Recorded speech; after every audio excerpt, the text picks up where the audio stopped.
Okay guys, we've got the car back.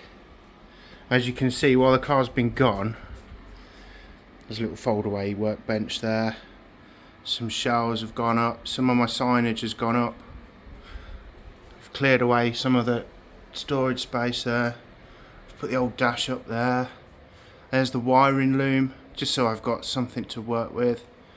Some other little bits and bobs, updated that plug, covered all the electrics with capping.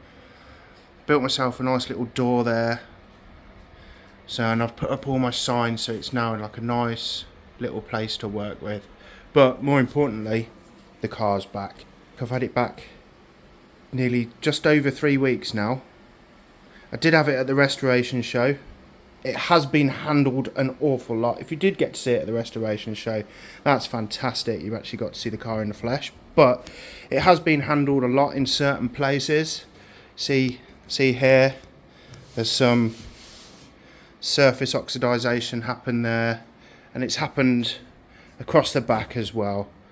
Absolutely fantastic interest in the car over the weekend. It's brilliant. You don't normally see things like this at the shows, which is amazing to me. You know, you see a lot of the barn finds, you see a lot of finished cars all polished up, which is fantastic. You know, it's a great show, but you never really see a bare shell without any work done to it. So I commanded great interest across all 3 days of the weekend. I was absolutely knackered by the end of it. So let's have a quick look around the car. Let's have a look. So this is where we thought it had been crashed. It's only happened at a low speed, but it's all bent in there. There's a lot of the welds. So let me tell you a little bit about the dipping process. So the car gets dipped in phosphoric acid, which eats away pretty much everything but the steel, and it gives it almost this galvanized look. I mean, we know for a fact it wasn't galvanized because the acid would have eaten away all the zinc anyway, so it wouldn't look like this. When I got it back, it was shiny, and now it's started to oxidize just a little bit. I mean, it's not like I keep it in a really damp garage or anything, but it has been handled a lot over the show. So once they dip it in the phosphoric acid, they dip it in an alkali to neutralize it, and then they wash it all down with water and repeat the process until all the rust, if not all the rust, then 99% of the rust is gone. Unfortunately, some water does get trapped, like in here, and that's just a little bit of the water bleed out. I tested everything, and it's all water. It was all water. It wasn't acid, and it wasn't alkali. It wasn't dangerous at all. So they seem to have perfected the process over the horror stories of the last few years that you hear guys and get ladies who have restored their cars, that the acid used to bleed out and was trapped in there after the paint process. But let's have a quick look round anyway. So that bleed out after the paint process doesn't seem to happen anymore. It only took a couple of days, and it was perfectly dry. But there is a couple of little places where the rust has come out between the panels and the really porous welds. So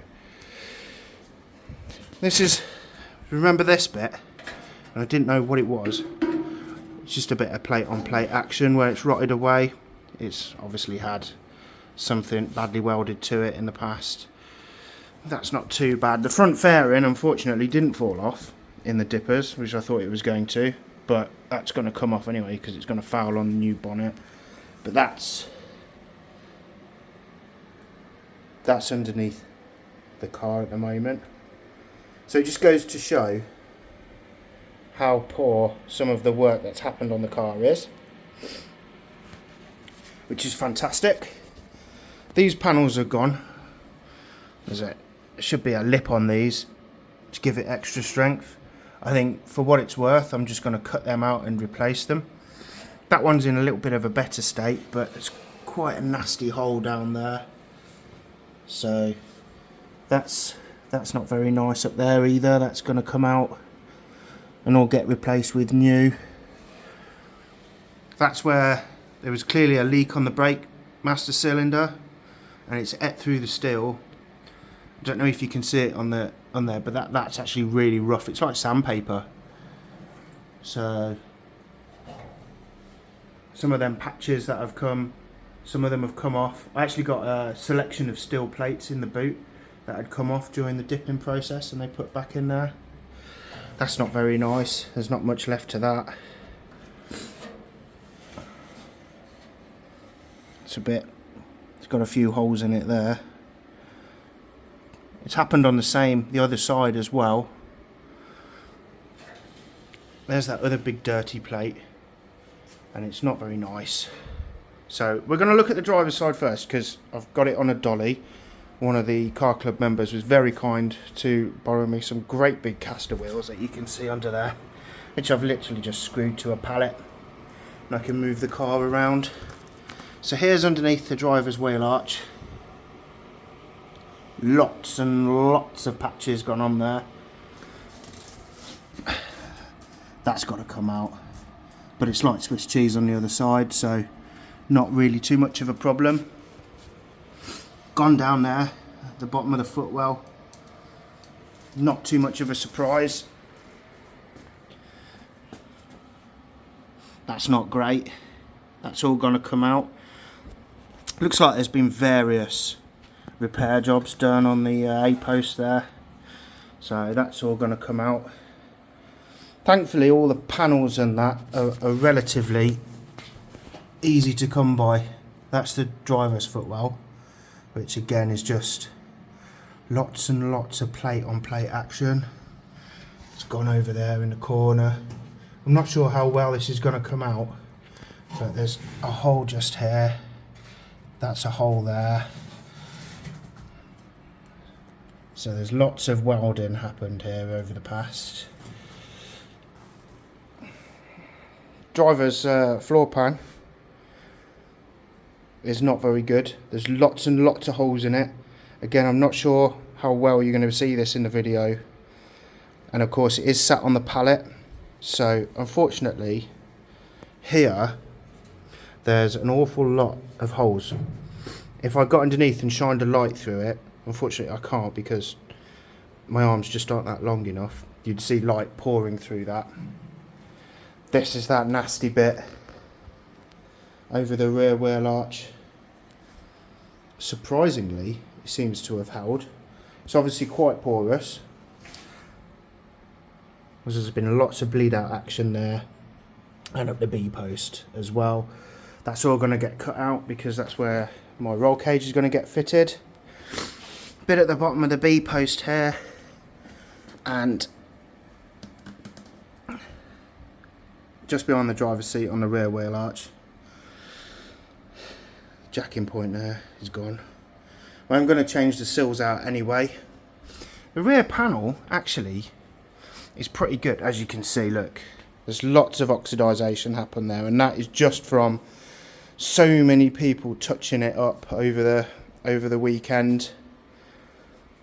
Not that bothered about it. It's just going to come off with a little bit of sandpaper. I've not looked at it all week, and then I came out here and I've noticed it's all done. So honestly, that panel's not too bad until you get under here, when it looks like some mice have been eating away at it over the past. The back of the car, surprisingly, the boot is pretty good. There's a little hole there, but honestly, the boot of the car I'm really happy with. It's come back really good. That's from the other side where that big hole is, so that's going to have to get all sealed up. It's not mega structural for the car, so I'm not too worried about the structure of it. Same on the other side, look. Pretty commonplace for all of these. The back of the car there. Most of these panels are going to get changed out anyway, but they're all pretty good. So what I'm going to do, I'm going to pop the camera down and I'm going to shift the car over to the side of the garage so we can get down the passenger side, and I'll see you in a minute. So here we are on the passenger side. Drop down to give you the outside of the front wheel arch. Again, lots of plate, lots of welding, make do repairs. I think if this car could talk, the amount of stories it would have of previous MOT failures and bodge jobs that have been done just to get it, keep it on the road is yeah, I think it'd keep us entertained for hours.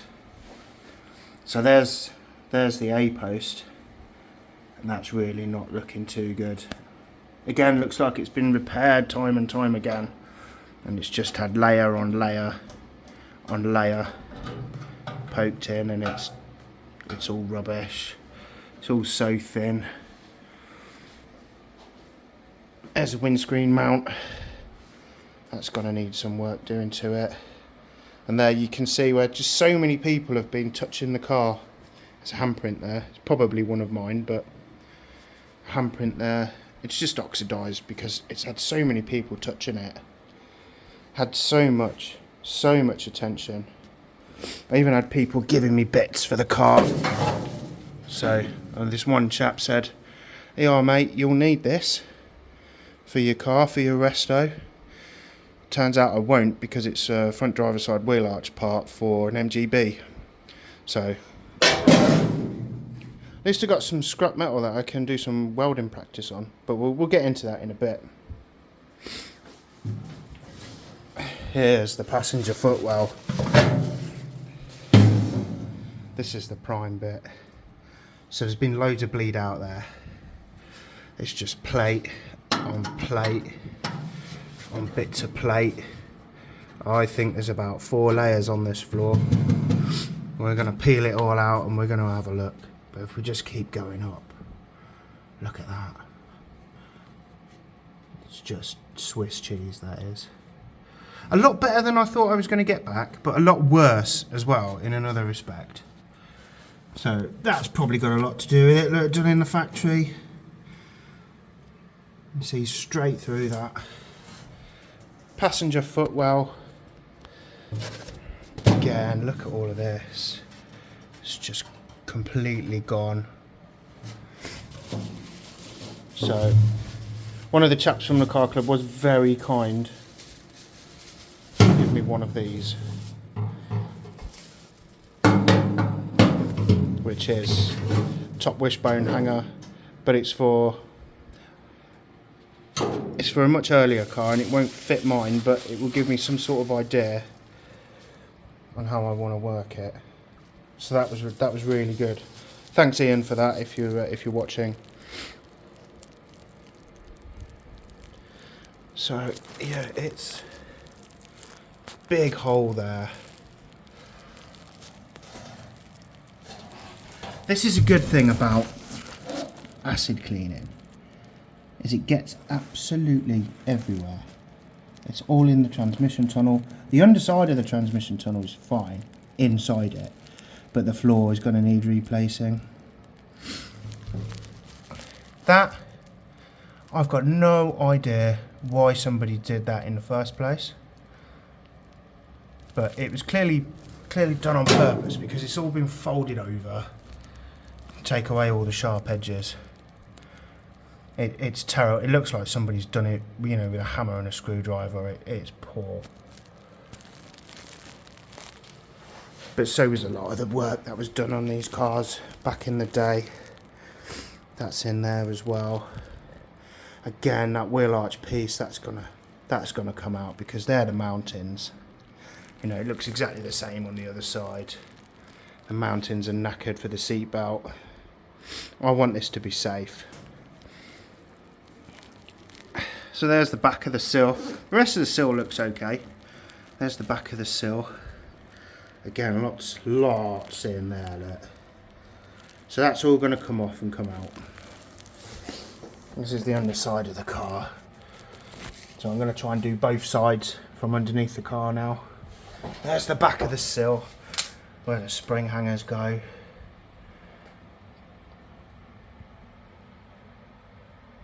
That's all underneath.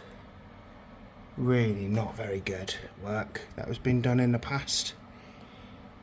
So let's have a scooch under the car. And I'm going to show you down the transmission tunnel now. Lots of it gone. Look at that. The stuff of nightmares. Again, lots of bleed out, just as the car's been resting in its cradle.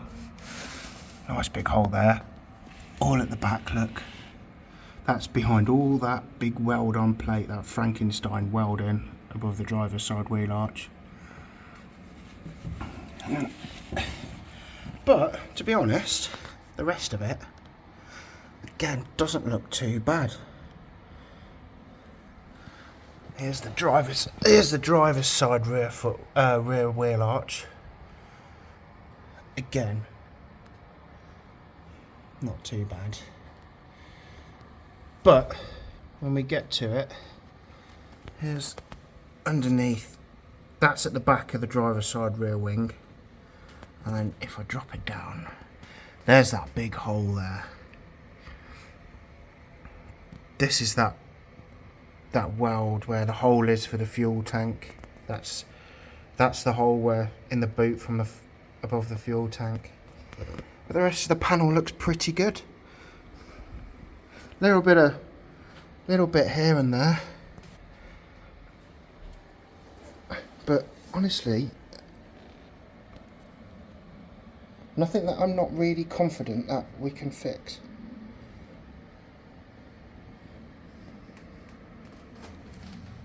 Big hole there.